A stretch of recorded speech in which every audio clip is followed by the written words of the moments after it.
All right, everybody. Hello again. Welcome back to the second half of our semester here in World Religions for Orange Coast College. It's great to be with all of you guys again. I hope everybody's doing really good and that you had a restful and relaxing spring break. Let me just say I really appreciate all your hard work and your study throughout the first half of the course, including, of course, your preparation and performance on the midterm exam that you guys just took before the holiday, before the spring break. I've been grading those, and I've been sending each student their scores and comments on that.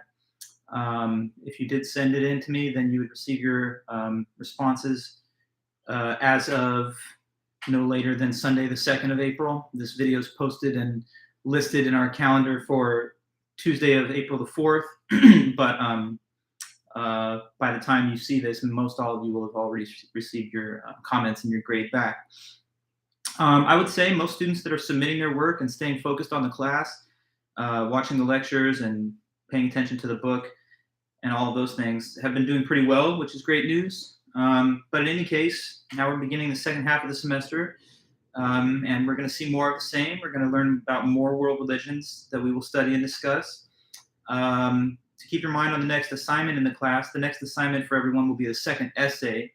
That's due during week 13 of the semester. That's a little ways away. It's currently in week 9. So as with the first essay, I'll distribute the prompts for that one with enough time for you to have at least 2 weeks to work on your essay. So we still have a couple more weeks of lectures before I disseminate the second essay prompts. But you can just sort of keep your mind on those dates in the upcoming part of the semester. As always, don't forget to keep submitting your journal entries to me. Some of you have been doing pretty good with that. Some of you might want to get on top of it, but at any rate, I'll accept them as they come into me. Just try to stay on top of the course. You don't want to let too many assignments go. So, because we're going to have a few weeks until we distribute the next essay prompts, that's going to give us some more time to explore, develop, and learn about our new topics and new, well, not new in the historical sense, but new to you. We'll learn about more major world religious traditions, which brings us to today's meeting. So far in the class, just doing a little bit of summary, we've studied 4 major world religions in total. So as you guys know by now, we studied the 3 major monotheistic religions of the Abrahamic triad in order of their emergence into the world. So first was Judaism, and Christianity, and then Islam. And we also learned about the major world religion of India, which is Hinduism, with its diverse traditions, deities, and the doctrines of karma and reincarnation. Some of you might have really correctly noticed a significant difference in the doctrines and beliefs between these religions, but in particular, a major sharp contrast between the Abrahamic religions, with their emphasis on following God's law to win God's favor or personal salvation, as opposed to the Hindu concept of there being many paths, not to a heavenly afterlife, but rather to escape the cycle of death and rebirth. And so that does show a major difference in the spiritual goal of the Abrahamic religions when you compare it to Hinduism. In Hinduism, one is not being asked to pursue God's favor for the sake of the benefits they could derive either in this world or the afterlife, but rather to seek by whatever spiritual path available a state of enlightenment that will cause you to be free from the suffering of existence. Well, anyway, just keeping those differences and contrasts in mind, now we will resume our studies by examining a new major world religion. So we're going to have 3 lectures on this new major world religion in our course. And the topic for us now is Buddhism. So I'm just typing that in, as I always do, certain key terms and concepts into the chat box there. And just so that it's kind of visually present behind me, this is the issue now, Buddhism. Okay, Buddhism. So as we are going to see, Buddhism is also originally from India, as Hinduism was. And in certain ways, we might notice common or overlapping features between Buddhism and the older established tradition of India, Hinduism, that Buddhism arose from or within. Buddhism is originally rooted in India, and it shares certain doctrinal features with aspects of Hinduism. For example, Buddhism also holds the idea of the goal of the religion being to reach enlightenment so that you can end the cycle of death and rebirth. So that is a core feature that is common to Hinduism. But despite that major structural similarity, there are clear differences between Buddhism and Hinduism. Buddhism never attains the same reach or influence as Hinduism does in India itself. So Hinduism remains and is till this day the dominant religion of the Indian subcontinent. But Buddhism spreads far beyond the borders of India, and it takes on an even larger influence and following throughout Asia and Asian countries like China or Japan or Korea or Southeast Asian countries like Thailand and Cambodia. So now with that very brief opening statement, we're going to begin with the first of our 3 lecture series on Buddhism. And there will be 1 lecture today, and then 2 more will be posted before we move on to the next topic in the class. So today we have a pretty simple plan. The plan is first to introduce Buddhism in its broad outline. Then once we've introduced it and talked about what it essentially is, we will try to focus more specifically on, in detail on its origins and its historical development.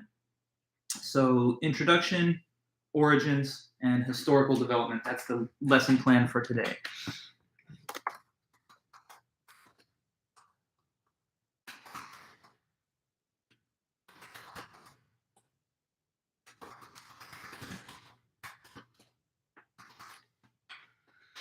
Okay, so by the time we're done with the meeting today, we'll have a clear idea, at least, of the general concept of Buddhism and what it involves.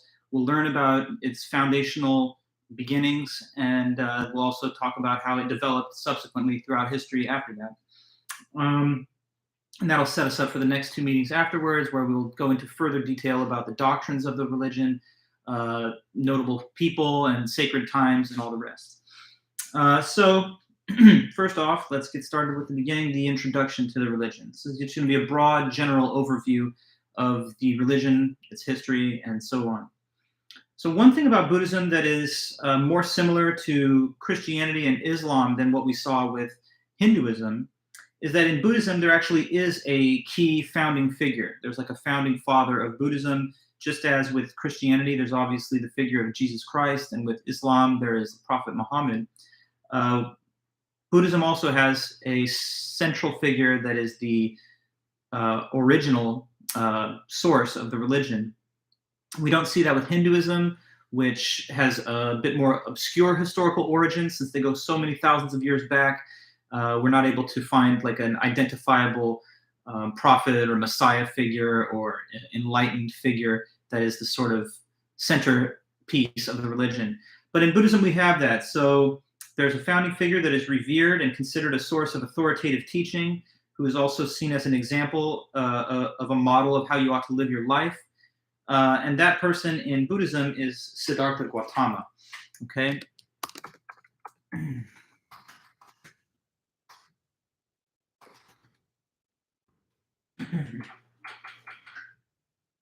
Yes, Siddhartha Gautama. And the dates of his life, I'm also typing those in here. He lived from 566 to 486 BCE, before the Common Era. So, say hi to Eddie. It's my little boy here. Eddie's a good kitty. But if I need to, I'll toss him off the table. But don't be too distracted by Big Ed. Anyway, so Siddhartha Gautama, he's the founding father of Buddhism. He's considered a source of authoritative teachings in Buddhism, and people are told to model their lives after the way he lived his own life. He lived in India, in a region of northern India near the basin of the Ganges River. Now, there are some minor debates which exist around the specific birth year that he had. In some traditions, it's believed to be a little earlier than the dates I give you here. But these dates, 566 to 486, that's the consensus view about his rough lifespan. He was called by his followers the Buddha. So he's the Buddha, which means, in translation, awakened one. So he's the Buddha.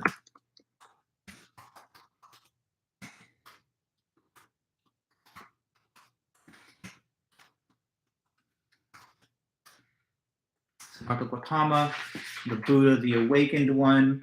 And he's known by the followers of Buddhism, Buddhists, as the awakened one. In the few centuries that followed his life, his teaching spread throughout India, but they also gained a big following in various parts of Asia, as I was saying. Buddhism ended up being somewhat suppressed and crowded out by the more dominant Hindu religion of India over time. Even though it had an initial run of popularity and expansion, it eventually became more of a minority religion in India. It was persecuted in certain historical time periods by conquering armies and invading forces.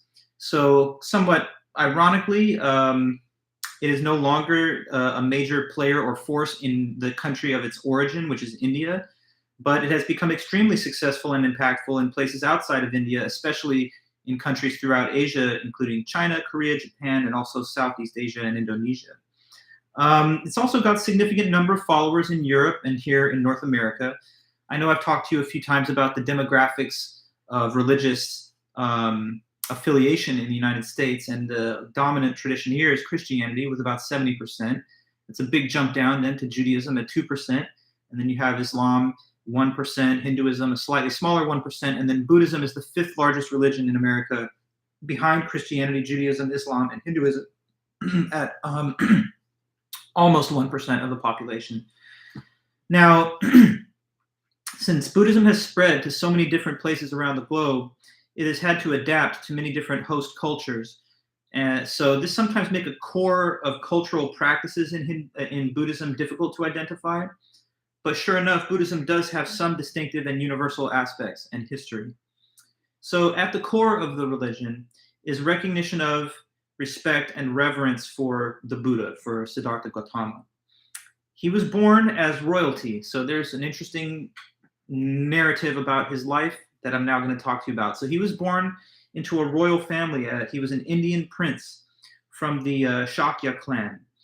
Instead of living the life of luxury that was planned out and set out for him, he chose to focus on his pursuit of spiritual liberation from the cycle of death, birth, and reincarnation. After a long and intense period of study, isolation, and meditation, he experienced enlightenment. But more accurately to the Buddhist idea of it, he experienced awakening, which they call Bodhi, which made him to be the Buddha. So many ways to say this concept. We often refer to it as enlightenment, but it's also the same as what they call Bodhi, which is a cognate or a root, etymological root of the word Buddha. And Bodhi or enlightenment is the same thing as awakening.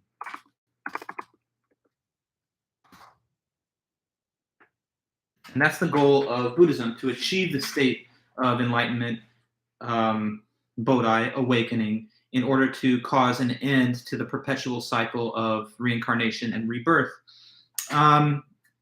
So like I was telling you, after a long and intense period of study, isolation, and meditation, which Siddhartha took after deciding to reject his royal upbringing and background, he became enlightened and then became the Buddha. So though he is known as the Buddha, we will see that in Buddhism it is believed that others before and after the Buddha also attained the state of Buddhahood. So although he's like the Buddha, the most central Buddha, the sort of founding father figure of this world religion, there are others that have also achieved the same state of enlightenment, and therefore there's a pantheon of Buddhas. It's not just one. There's Buddhas, therefore, that existed before the Buddha and also afterwards. So it's not a unique condition that only he could achieve, although he does point the way in perhaps the most powerful and vivid way to all the Buddhist community. The Buddha began to preach and spread to his disciples the knowledge of how to attain enlightenment. We will explore the doctrines of the Buddha in greater detail in lectures to come after this, but a few key points were that he observed what he called the Four Noble Truths and also the Noble Eightfold Path. I'm going to circle back to those in a moment, so I'll leave the notes blank for the time being. But these Four Noble Truths were deep insights that Siddhartha saw about life and about the human condition. And he thought that in order to deal with these truths to achieve enlightenment, that we would have to pursue enlightenment along what he calls the Eightfold Path. Now, about the Buddha, he's not considered by Buddhism to be a god. He's not a supernatural being. He's not the creator of the universe. So he's not this omnipotent, omniscient deity figure like you have in the Abrahamic religions. He's just a man, but he's a special man because he reached enlightenment. And with that, they say that he answered some of the deepest problems and concerns that human life poses. And he tried to make the answers to these deep problems achievable and attainable to everyone else. So he tried to spread the wisdom of enlightenment to other people. Buddhism is in that way a practical religion. It's practical in the sense that its primary goal is not some esoteric knowledge about the will of God or about the laws of God that we're expected to follow. It doesn't hold any speculative doctrines about the soul or afterlife. Instead, it's basically focused on achieving the state of enlightenment. So it's not as focused on religious speculation. For example, it makes no claims about the origins of the world. It does not place importance on the notion of a creator God or following the laws of God. Instead, it just focuses specifically on how human beings can best achieve their own enlightenment. So it's derived around a practical goal, your personal pursuit of enlightenment and spiritual peace. It's all centered around that particular pursuit and goal. Now, about 100 years after the Buddha died, he died, as you guys saw, back in around 486 BCE. So around 100 years later, 380 BC, something like that, we start to see the first divisions appear within the Buddhist community.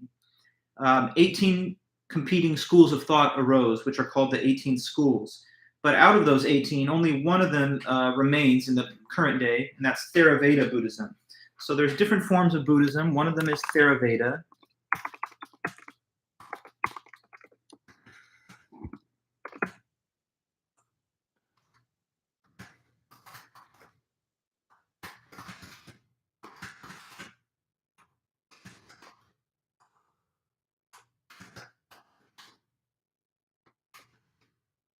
Okay, so Theravada Buddhism is one of the different denominations of Buddhism.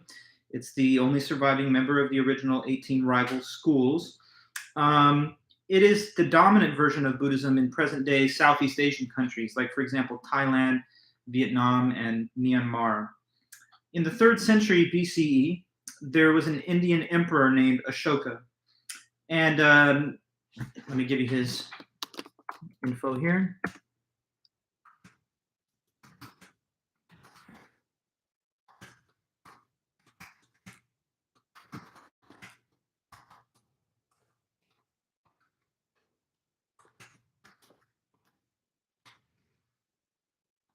Okay, so just as an important figure in the historical origins and development of Buddhism is Ashoka.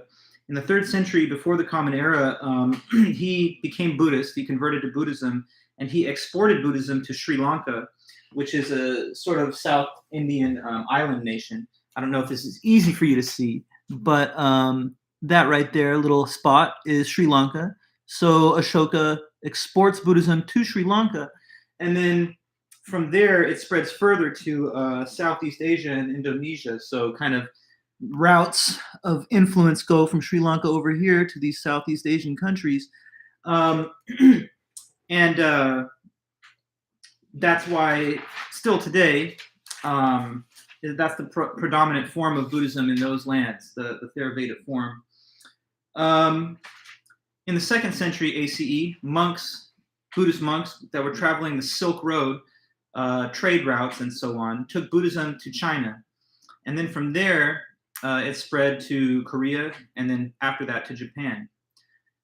Tibetan Buddhism began in the 7th century of the Common Era, ACE, and is today known as, well, Tibet is one of the most purely Buddhist lands in the world today. Buddhism spread to the various North and Eastern Asian lands, and the spread that it had was facilitated by the development of another form of Buddhism called Mahayana Buddhism. So here is another traditional form of Buddhism, perhaps the most widely practiced today.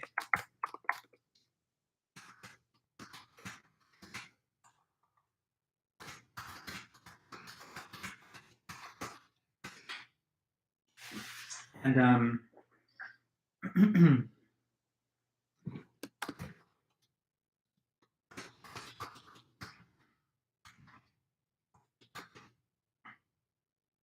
so yeah, you can sort of see like a color-coded map in our textbook. These green areas where the green map is, those are lands where Mahayana Buddhism is the dominant form.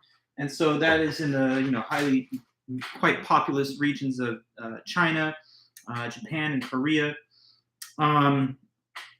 So this form of Buddhism, Mahayana, it starts around the beginning of the Common Era. That is around year 0 of our calendar. And that form of Buddhism is similar in a way to Protestantism in a sense. It's a reform variety of Buddhism that was supposed to be creating more emphasis on lay people and not just the monasteries where there were monks and nuns. So this form of Buddhism is similar to Protestantism in the sense that it emphasizes not needing to rely on clergy or to live the life of a monk in order to attain enlightenment. It focuses more on the importance of everyday people and their pursuit of enlightenment rather than only monks and nuns. As we will see later, the Mahayana school also has its own distinctive writings, which are called the Mahayana Sutras. A further branching of Mahayana Buddhism is the Tantric school of Buddhism. So here's yet another major form of Buddhism, a subcategory of Mahayana, is Tantric Buddhism, and that is the main form practiced in Tibet and Nepal.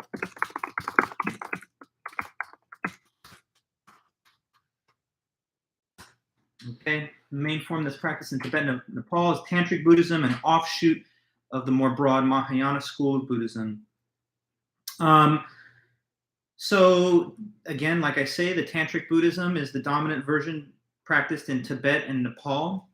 It places more emphasis on symbolism and ritual, so the use of symbolic images and art to facilitate meditation and practice. It also has an interesting tradition of artwork which depicts Buddhas as angry or wrathful deities. So there's an interesting aspect of Tantric Buddhism that the deities of the Buddhas are depicted in art as having anger. That is because I guess they're supposed to help you forcefully clear away all the obstacles to your own enlightenment. That has to be undertaken with strength, resolve, and discipline. So these wrathful deities kind of help to symbolize the more dedicated and aggressive pursuit of one's own enlightenment. Perhaps somewhat ironically, because Buddhas are usually thought of as paragons of peace and tranquility. Let's see.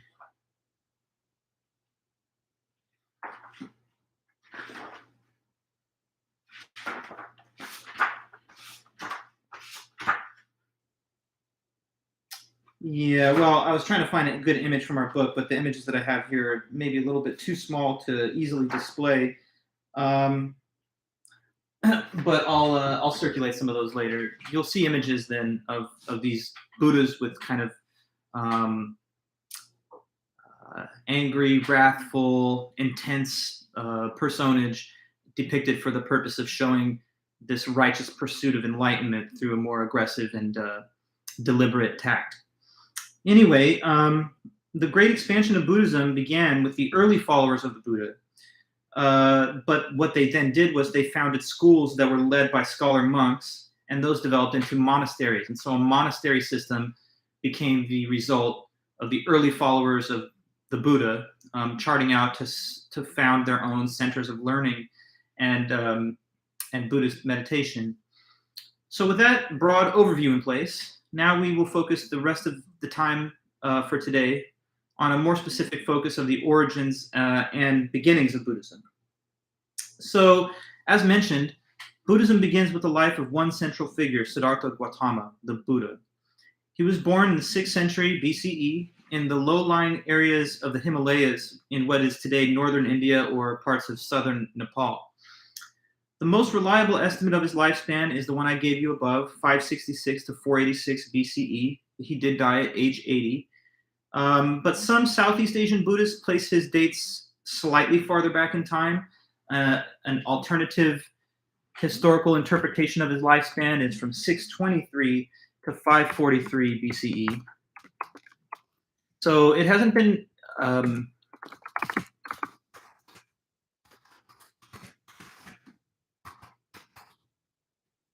So it hasn't been exactly like 100% precision in locking down the dates of his life, but it is known to appear in the roughly 6th century time period, and the 566 to 486 is the consensus estimate that scholars do have. But anyway, these dates aside, there is broad agreement on the facts of his life and the legends that surrounded his career and his work. So he was born in a North Indian town called Lumbini.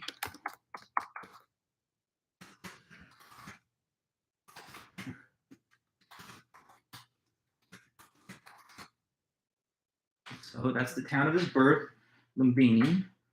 And he was born to a royal family of an Indian tribe known as the Shakya clan. So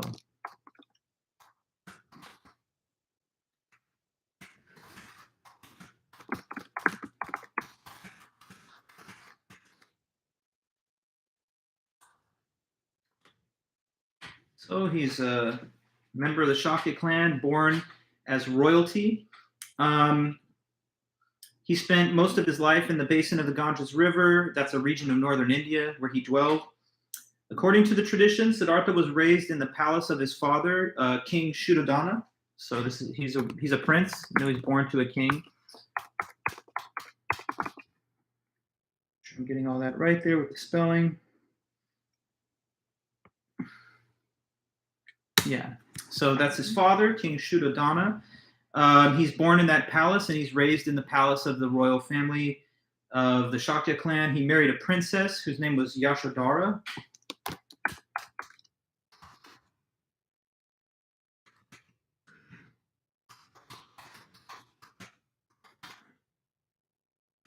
So Yashodhara becomes Siddhartha's wife. She is now a princess, and they have a son whose name is Rahula.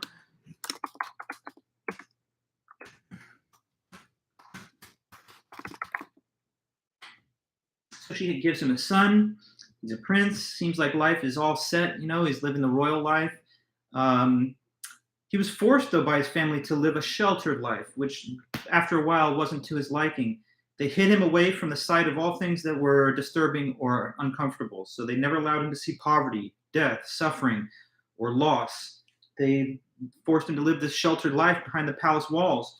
But one day in his early 30s, he becomes so curious about the world beyond the palace walls, which he's never actually seen or experienced. And so he wanders outside, and now he's in the immediate courtyard, the park area outside the palace walls. Once he's there, he saw 3 sights that had a profound impact on him. So these sights are a part of the fundamental basis and beginning of Buddhism as a religion. So here were sights that Buddha saw.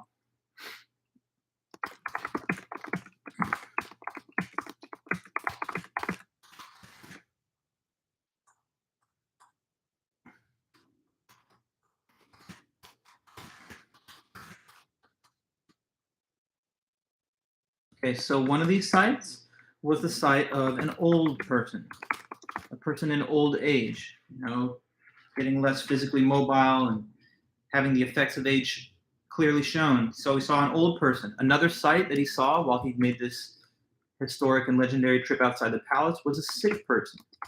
So we see the effect of age, we see the effect of illness. He saw a sick person.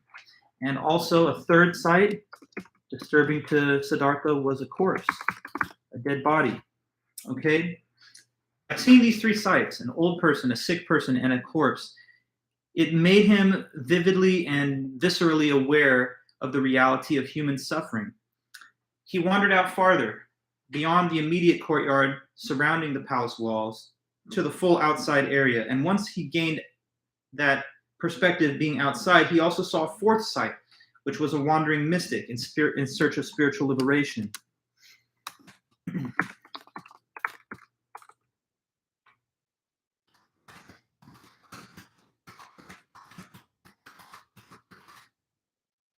Okay, so these are the 4 sights: old person, sick person, dead person, and a wandering mystic searching for that enlightenment and peace. The combined effect of all those sights was to inspire Siddhartha to go out and try to relieve suffering by seeking out his own enlightenment.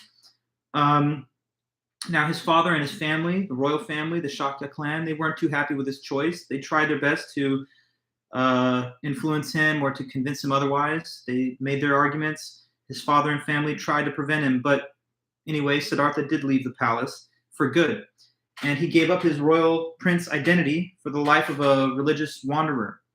This event, leaving the royal confines of the palace and becoming this, person pursuing enlightenment at the expense of all else, that's known as the Pravrajya by Buddhists.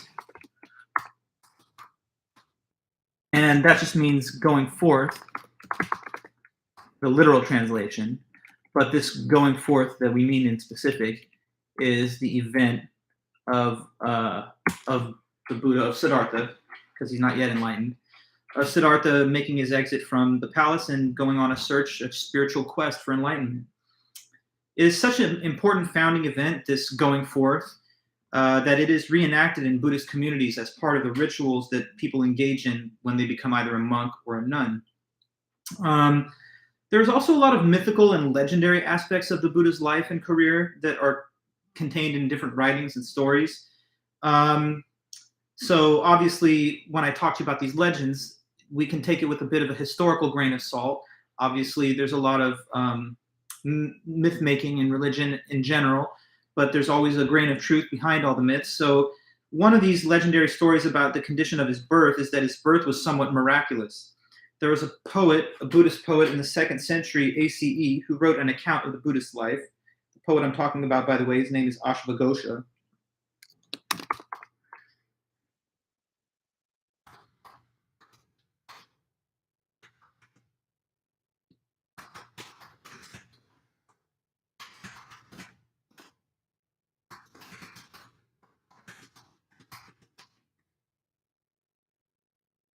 Ashvaghosha, Buddhist poet from 2nd century of the Common Era, he wrote an account of the Buddha's life, and according to his writing, when his mother became pregnant with Siddhartha, she had a dream that a white elephant somehow miraculously entered her body through her side, but painlessly. According to this legend, once Siddhartha was born, he sprang from her side instead of the normal, birth canal and everything else. He sprang from her side, took 7 steps, and was already gifted with language because, according to this legend, he says, "I have been born to achieve awakening for the good of the world. This is my last birth." Obviously, we may not take that to be a literal statement of fact, but it gives you a sense of the historic importance and the novelty of Buddha as a central figure in the religion, as the awakened one. According to this story, to the same poet's writings, later in his life, wise men noticed that if you looked on his hands and feet, you could see images of wheels. And what they thought that meant was that he was to be a wheel turner, which meant, in their vernacular, a revolutionary figure. The legends also say that prior to his birth, he lived many previous lives as a so-called future Buddha. The accounts of Buddha's past lives are compiled in another text, which are called the Jataka Tales.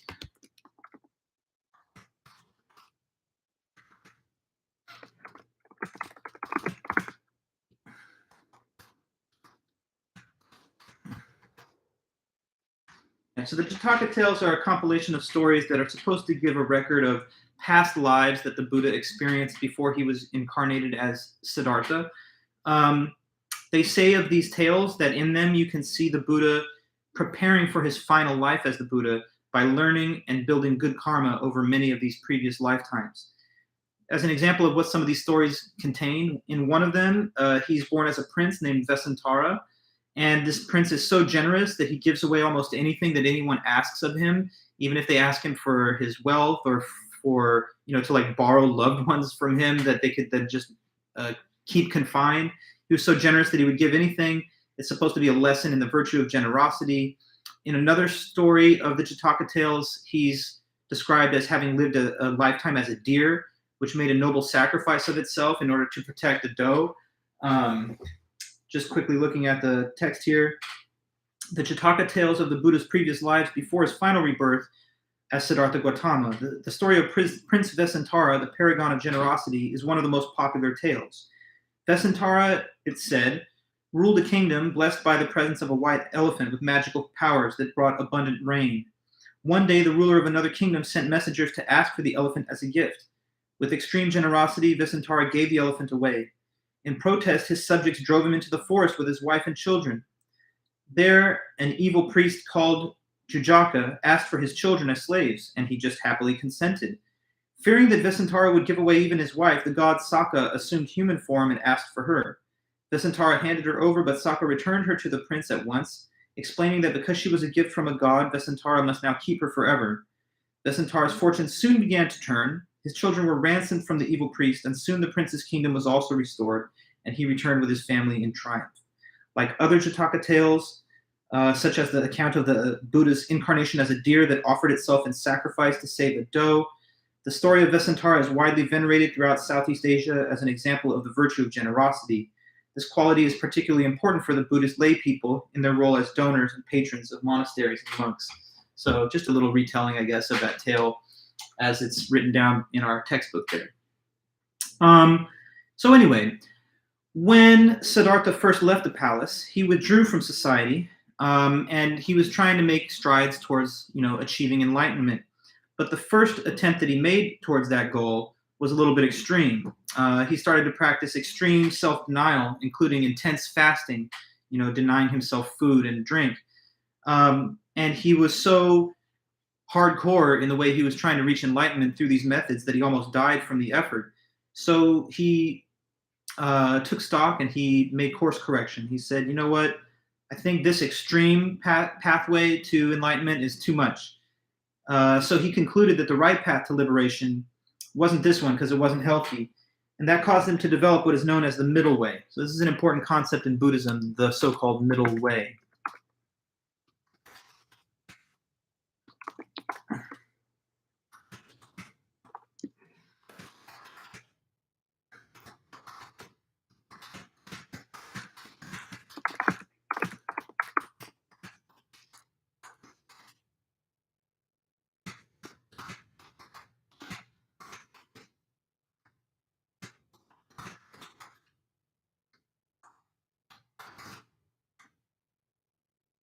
Okay, so I wrote there in our notes, the middle way. The idea behind it is this: if you want to achieve enlightenment, you have to pursue a path that is in the middle between these opposite two extremes. On the one extreme, total self-denial, like fasting all the time and not allowing yourself any earthly pleasures. And on the other side, extreme self-indulgence, where a person tries to just indulge in all the pleasures that they possibly can with no limitations or constraints.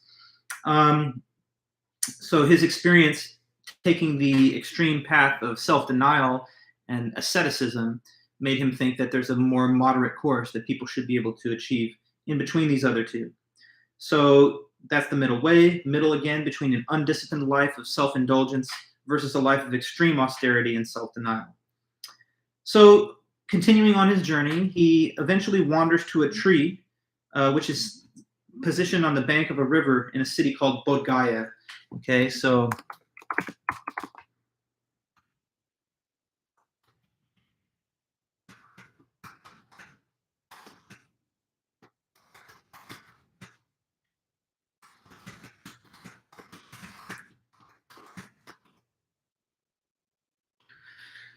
he's wandering, he finds this majestic large tree in the city of Bodh Gaya, and he decides to sit underneath it.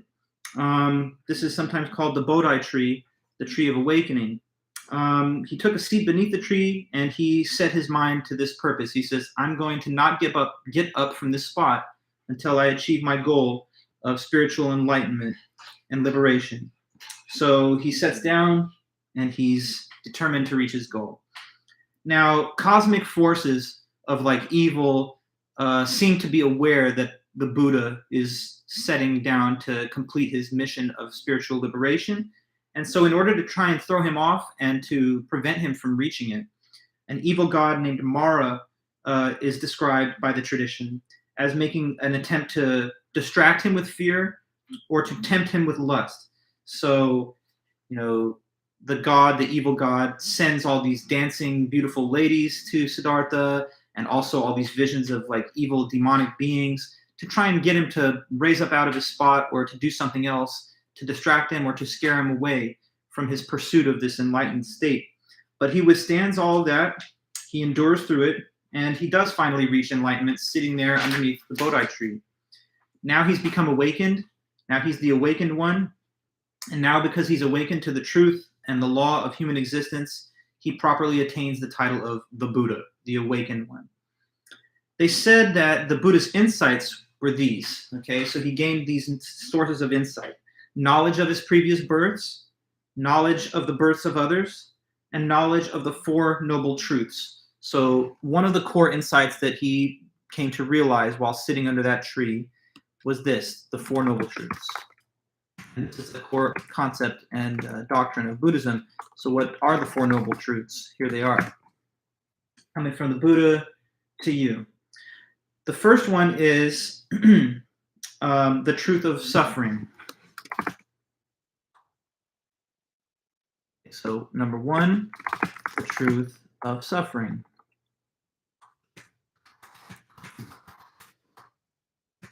And that is just that life is suffering.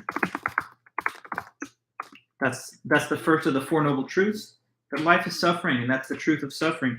The second is the truth of the origin of suffering.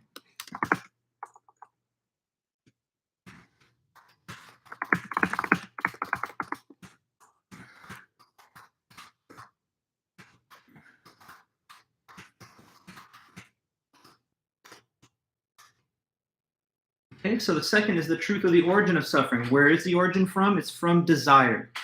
The reason that we can suffer, as Buddhism says, as the Buddha says, is because we have desires for things. So desires are things that you want. And the reason that we suffer in life, when we do, is because something is happening that we don't want to happen, that's going against what we desired. Take the case of, I don't know, a pet of yours dies, or a family member, tragically, something like this happens. You experience a heavy loss. Now you're depressed. Now you're sad. Now you're suffering. But why are you suffering? Because you had a desire for like the everlasting perpetuation of this relationship with that other being that is now gone. And since that's been denied to you, your desire has been upset. And just in general, what makes a person upset in life? Maybe a person got a poor grade in school, or a relationship ended that they were a part of, and it is their desire for those things to continue or to increase, and the dissatisfaction or loss with not getting what you want that makes people suffer. So that's one of the key intuitions and insights that lies right at the heart of Buddhism, that life is full of suffering, and the reason is because we have desires. The third noble truth is the truth of the cessation of suffering, how to make it stop or cease.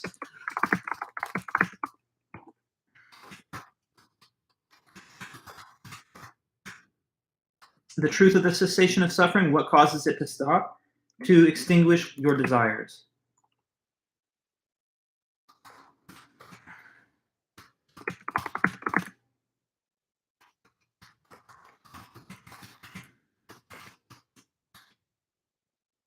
So since desire and the frustration of our desires is what makes us suffer, the Buddha believes that the way for us to eliminate suffering and to escape suffering is to simply eliminate our desires, to make those burning, passionate desires extinguish like a flame that's been put out. And how do we get that to happen? That's the fourth of the Four Noble Truths. The fourth truth is called the truth of the path.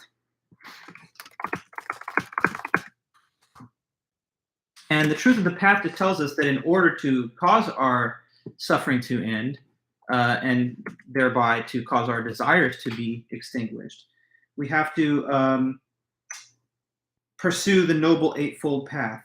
And that's the way that desire will be eliminated.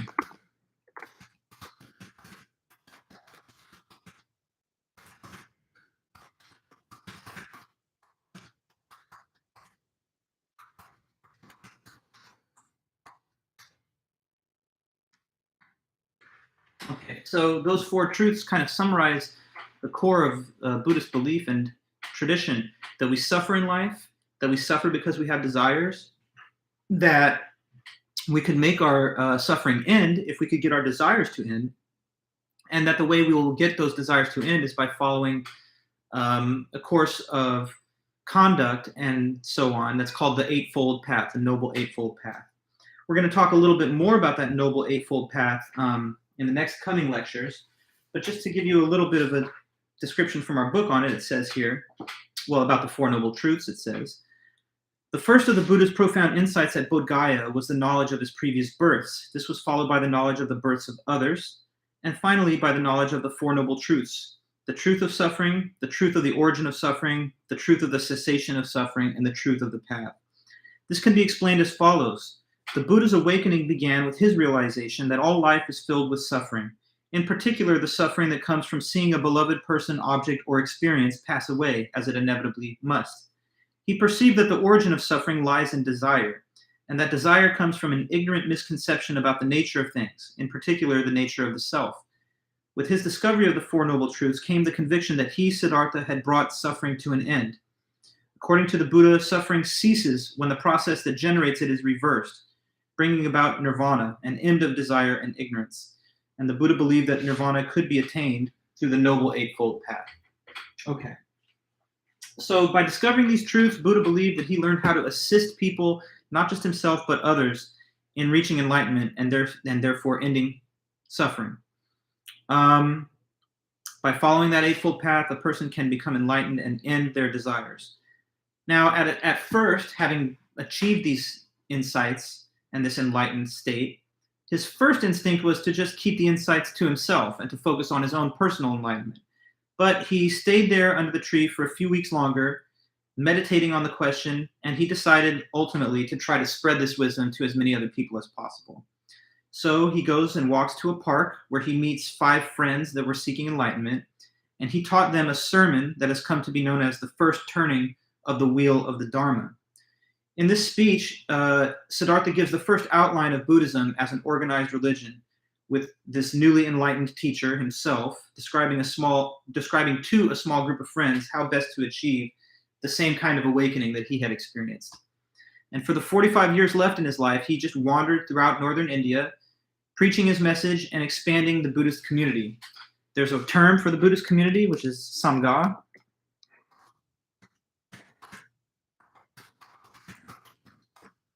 Just as in Islam, there is the Ummah, which is the reference to the Islamic community. In Christianity, they do talk about the church. Jews speak about the Jewish diaspora. The Sangha is just the term for the Buddhist community in all of its different forms throughout the world. So he lived for 45 years after he achieved enlightenment, wandered throughout India, preaching his message, gaining followers, and expanding the ranks of the Buddhist community, the Sangha. At age 80, he delivers a final discourse to a group of followers that had assembled. Then he lies down between 2 trees and dies. And in death, they say that he achieved his final nirvana, never to be reborn again, and finally free from the perpetual cycle of samsara with its suffering. He instructed his followers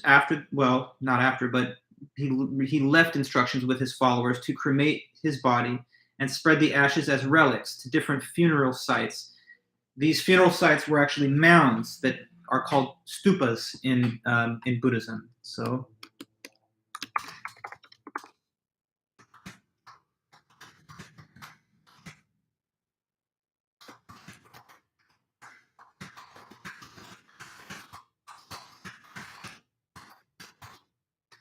the stupas are the funeral mounds, which contain some of the ashes of the Buddha.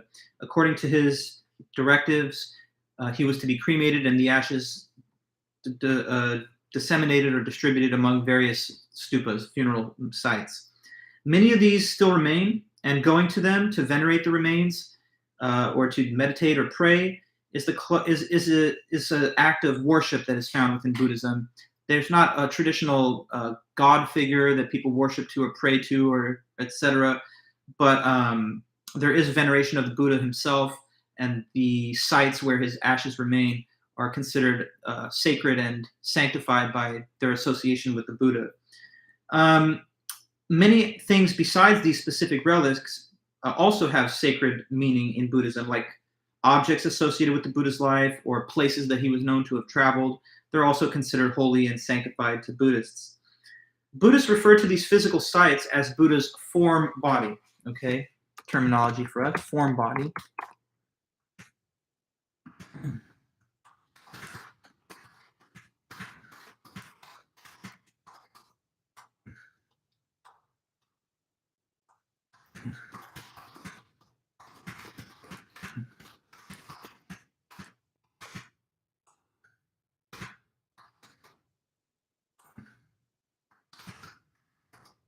Okay, so the form body are just the geographic locations and sites where either his ashes remain or locations where he was known to have done important and notable things. So that's called the form body of the Buddha, and that is contrasted with his Dharma body. And the Dharma body is just the collected writings and teachings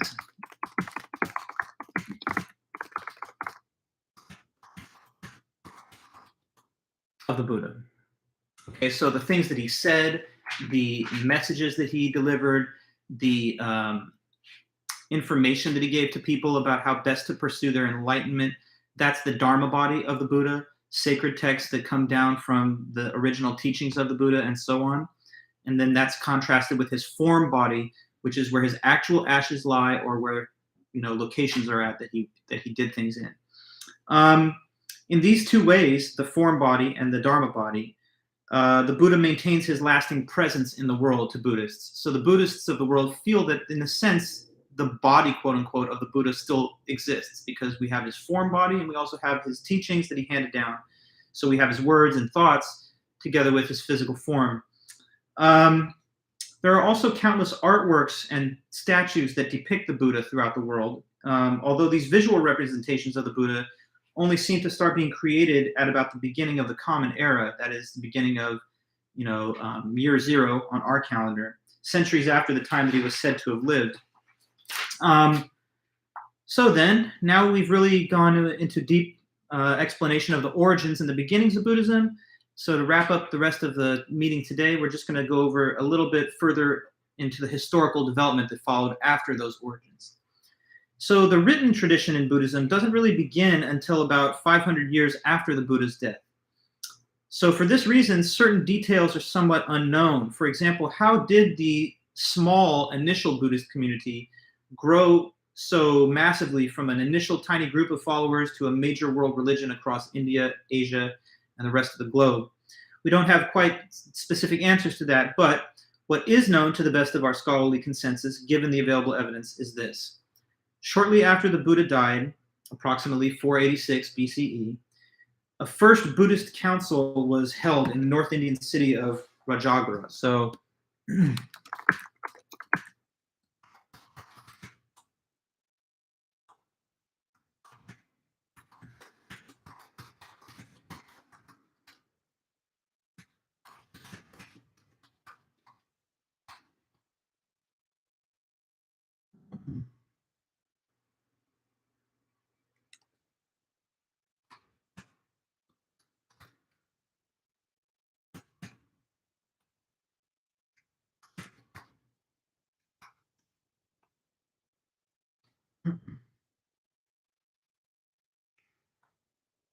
okay, so I just put there in the notes, the first Buddhist council was held in Rajagriha, approximately 380 or so before the Common Era.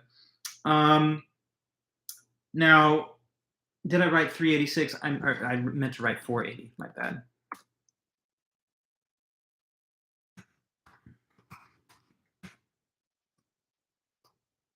Yeah, so it's shortly after he died. He died in 486 BCE, so the first Buddhist council was held shortly thereafter in Rajagriha.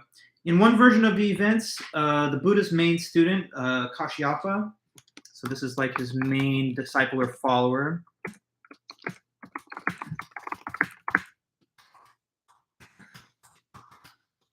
I'm just giving you like the little legend or story about how the first Buddhist council was convened or established. So the Buddha dies in 486. Kashyapa, his major follower, is traveling with monks at the time, and somehow word came down to them that the master had died.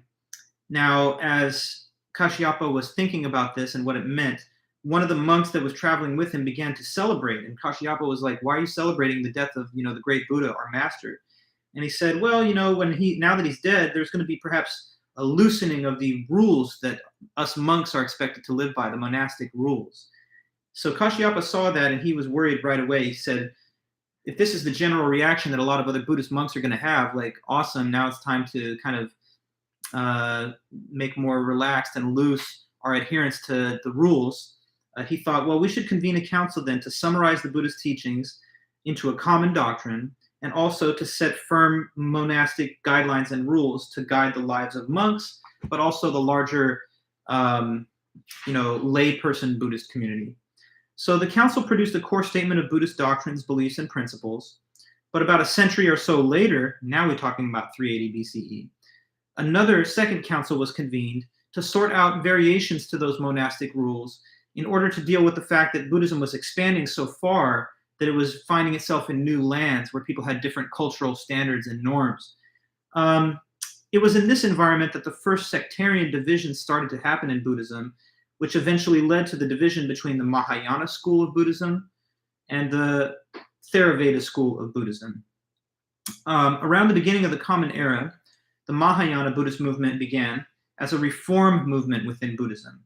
As I was hinting at earlier, similar to Protestantism and Christianity, the Mahayana Buddhists advanced the idea that you don't need to live the solitary life of a monk or to renounce all worldly things in order to achieve your spiritual liberation. So Mahayana Buddhism reflects the concerns and perspectives of everyday Buddhists rather than just monks that devoted their entire life to study of the religion. They place more value and emphasis also on the idea of the bodhisattva. Okay, so who are these bodhisattvas?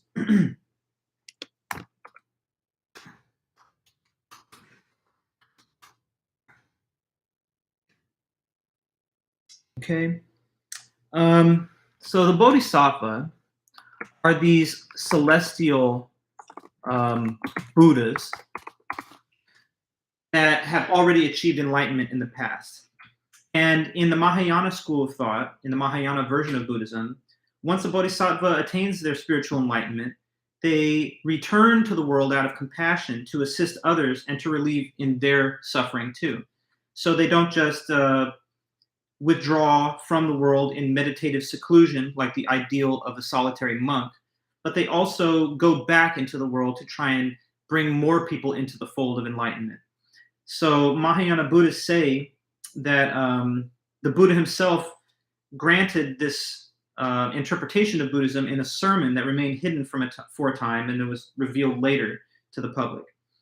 So the Mahayana have their own unique mythology, which says that Buddhas from the past become celestial bodhisattvas that you can even pray to, and that they can assist you on the behalf of the petitioner. So sort of like how there are saints in Christianity, in Mahayana, there is a belief that Buddhas, once enlightened, remain in a celestial realm where they can receive prayers, requests, and petitions, and then assist you in those, and also serve as spiritual guides towards the attainment of your own enlightenment. And this is somewhat connected to the Mahayana perspective that all the Buddhist lay people matter just as much as the monks, because the ideal of the celestial Buddha is somebody who's returning from a state of enlightenment to try and bring others into the fold of enlightenment too, as opposed to somebody who says, I'm just worried about my own enlightenment and my personal quest, a solitary quest for enlightenment. So it's more community-oriented. It's more working through social systems to assist other people to also become enlightened, not just your own person. Part of what fueled the spread of early Buddhism was the way it was supported by different royalty and different regional leaders in the world. As I mentioned earlier, there was an emperor named Ashoka. He ruled a region of northern India from 268 to 239 BCE. So, giving you the dates of his reign.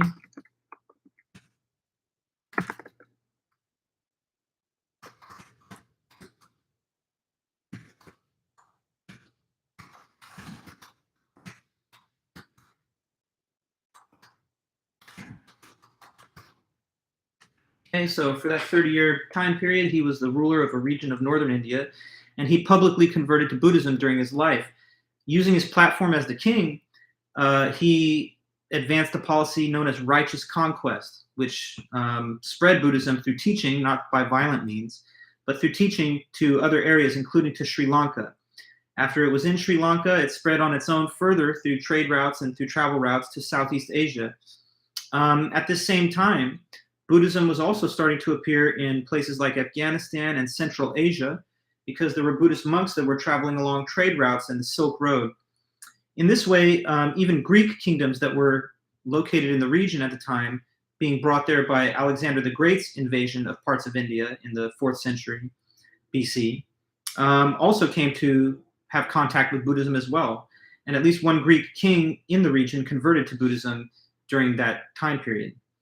Invading tribes and invading kingdoms in portions of Afghanistan in the 2nd century ACE also helped support the religion. In southern India, dynastic royal families in the 3rd century ACE also allowed Buddhism to flourish. So for the first 7 centuries of the Common Era, Buddhism grew and prospered throughout India under the patronage of these different dynasties, kings, and invading armies.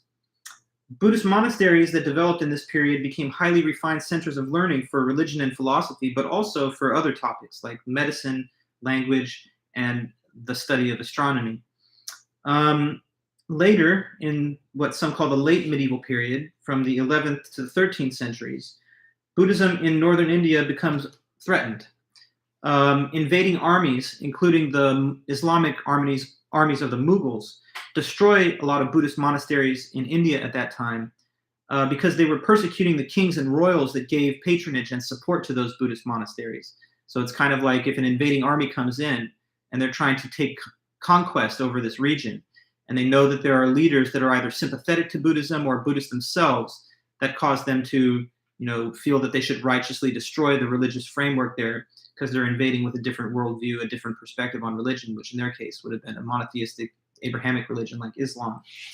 So this interference with Buddhist practice in India by invading armies in that late medieval period, together with the continuing spread of Hindu devotionalism in India and the dominance of Hinduism throughout India, caused Buddhism ironically to decline both in its presence and its influence in the land of its own birth, India.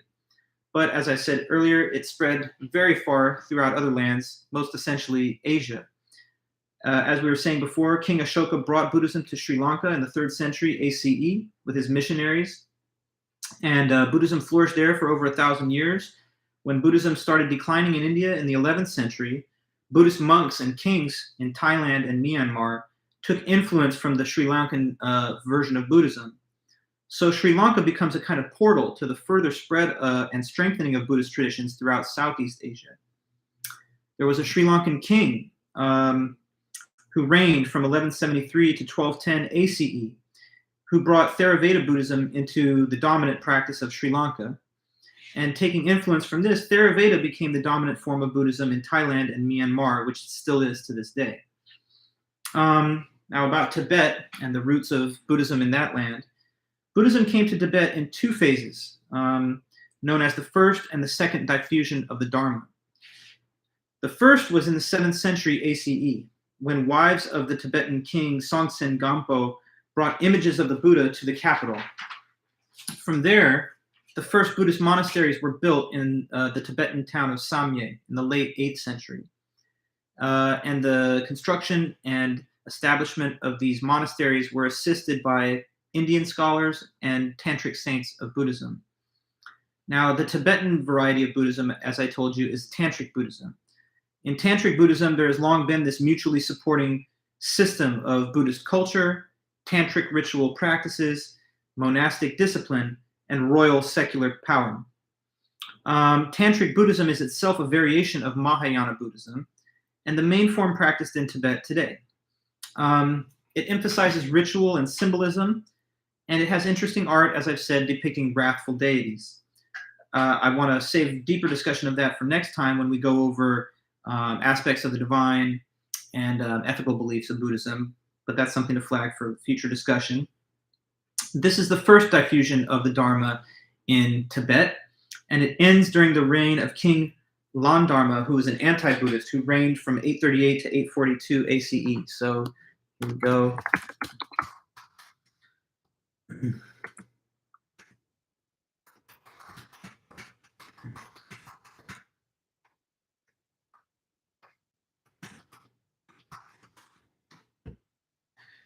Yeah, so King Landharma reigned in Tibet for that short time period, but he was an anti-Buddhist. He was passionately opposed to the whole concept of Buddhism, and so he tried to eliminate it from Tibet.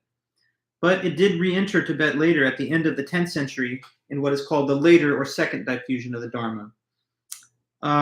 Buddhism entered China originally in the 1st or 2nd century ACE through the Silk Road trade routes. By the time of the Tang Dynasty, so just so we have those dates, Tang Dynasty, 618 until 907 ACE, these long dynastic periods in Imperial China. So that's the Tang Dynasty. So right, by the time of that Tang Dynasty in China, Buddhism had become ingrained into and assimilated into Chinese culture and civilization. Mahayana is the main school of Buddhism in China, and China has its own Mahayana sects of Chan Buddhism and Tiantai, as well as Huyan.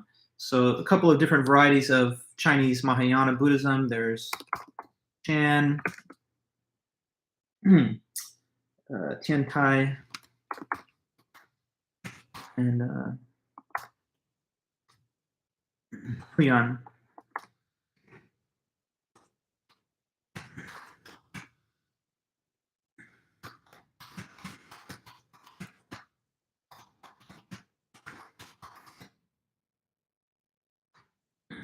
So Buddhism's been in China for a long time, since around the 2nd century ACE.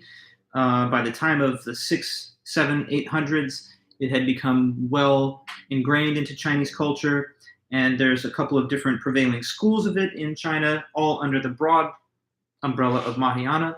There's Chan, which in Japanese Buddhism is called Zen.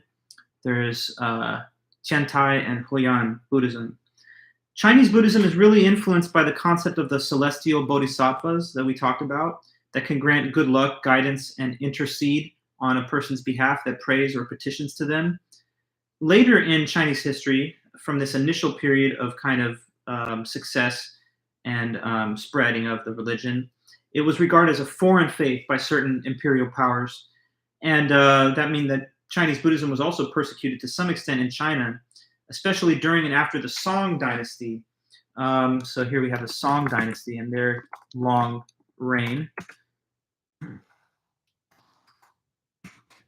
Song Dynasty persisted from 960 to 1279 ACE.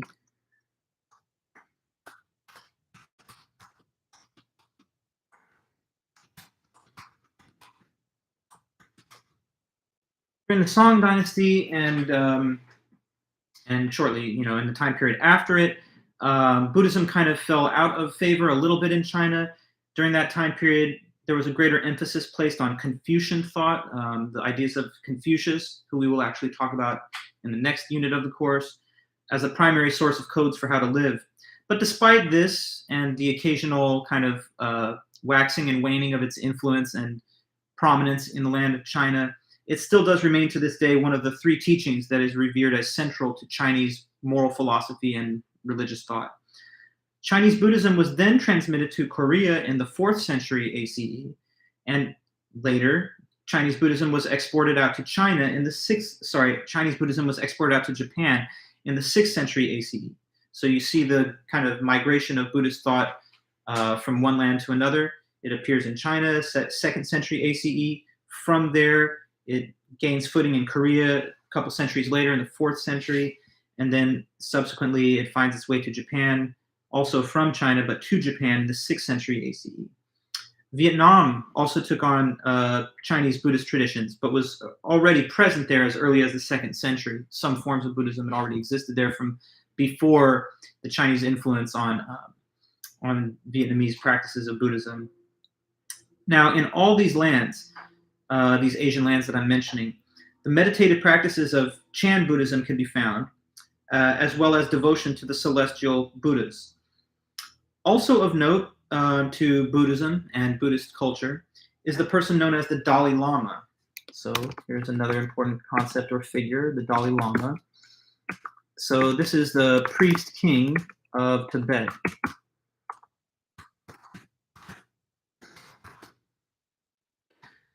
So Tibet is so fundamentally Buddhist in its practice and its religious culture that they actually instituted a man who's both secular leader and religious leader. So this would be like if the Pope, for example, held political power and not just religious authority.